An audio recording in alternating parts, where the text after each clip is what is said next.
What a comeback for Sturgill Simpson with Sound and Fury, his fourth album, first in 3 years since 2016's A Sailor's Guide to Earth. And Sturgill Simpson, for A Sailor's Guide to Earth, won Best Country Album at the Grammys, which he also lost Best Album of the Year to Adele that year, which he didn't everyone. Yes. But it's interesting that he won Best Country Album, because Sound and Fury, not much country on this. It's a pretty riveting 45 minute listen. And it's pretty thumping. It came out with an anime film attached to it that was dropped on Netflix. Did you get a chance to watch that? I did not, but the whole story about the genesis of that's very fascinating, because on one hand, so apparently it cost like $1.2 million, that anime movie, and he just basically made the label do it. He's like, yeah, this is something they had to do if they want me to turn in the album. And the whole genesis of his appreciation for Japanese culture and anime and all that is because he was stationed out there with the Navy back in the day. And I think he's just really kind of immersed in that. So really cool stuff. And from what I've read, it's really in your face bit of anime. So that's pretty sick. You can look into it. The people that made it, and drew it and animated all that, they're all accomplished people that you their credits. So he didn't spare any expense with that, which is pretty cool. Yeah, and interesting thing about it is, not only is he a really, I think, eclectic guy, and you can kind of hear that in just the way that his albums have gone from being this very country style. When he first came up, people were comparing him to Waylon Jennings in terms of vocal style and like the twanginess and guitar style.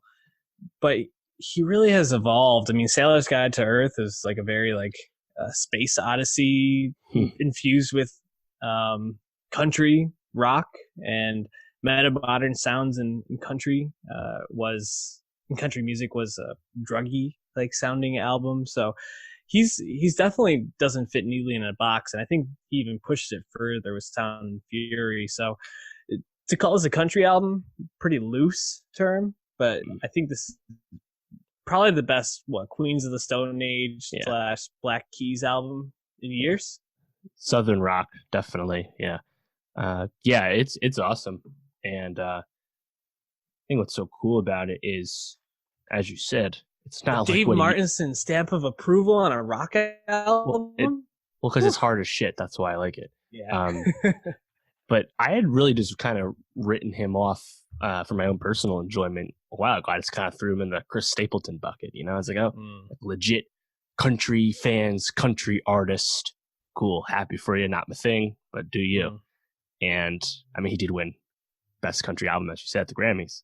Yeah. But now to pivot off that, pivot so strongly, kind of pushing back fully against Nashville, something he had been doing when he was actually making country music, to really just totally reject that, at least temporarily, is pretty sick. I respect the move. I respect that. No, it's really great, and I think one of the lead singles, my favorite song on it, it's Sing Along. That's just a bop as far as hard rock goes. Yeah, and right from the get-go, it just has this thumping vibe to it. It starts off with Ronan, this just mind-melding guitar solo. Wandering samurai.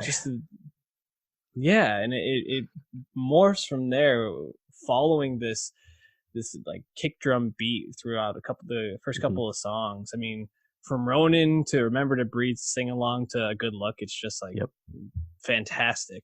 And you're going, you're racing through the album, and then it slows down at parts like Make Art Not Friends, or probably my favorite song, Mercury in Retrograde. Those slow down a little bit.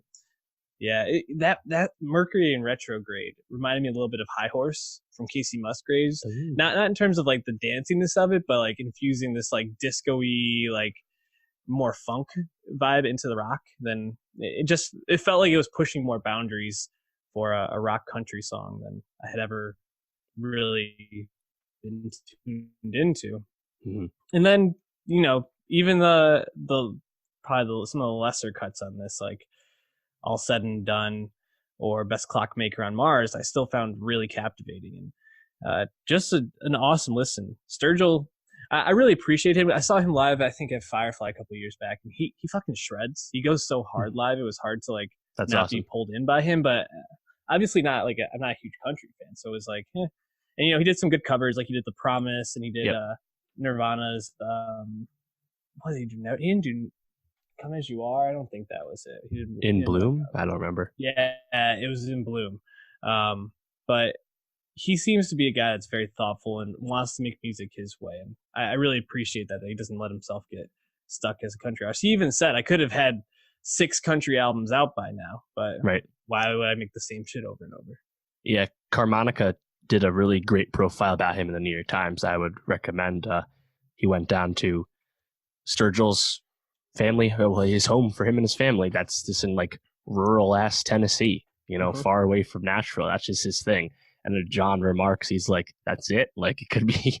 And Sturgill is so where he understands that he could just be a yes man and make that more middle of the road safe stuff and make way more money and tour a lot. But that's just not what he wants to do, Yeah. And I was actually surprised reading that profile. I did not realize that he auditioned for True Detective season 3 alongside Mahershala. He obviously didn't get it, but he was in there. He's in The Hunt, the unreleased movie we've talked about. He's coming up in that Queen and Slim movie with Daniel Kaluuya in like next month. He's in that.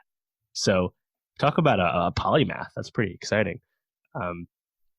Also, I just wanted to note that I think it's the first track where you hear the car on the album cover like revving up, like doing a burnout. So I was walking with that.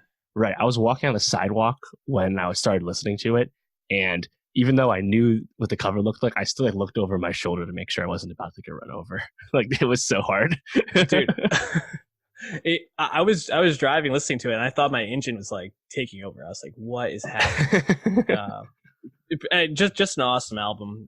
Definitely check it out. And again, our Nowstalgia Best of 2019 already has a couple of the songs from the artists we talked about. So give that a follow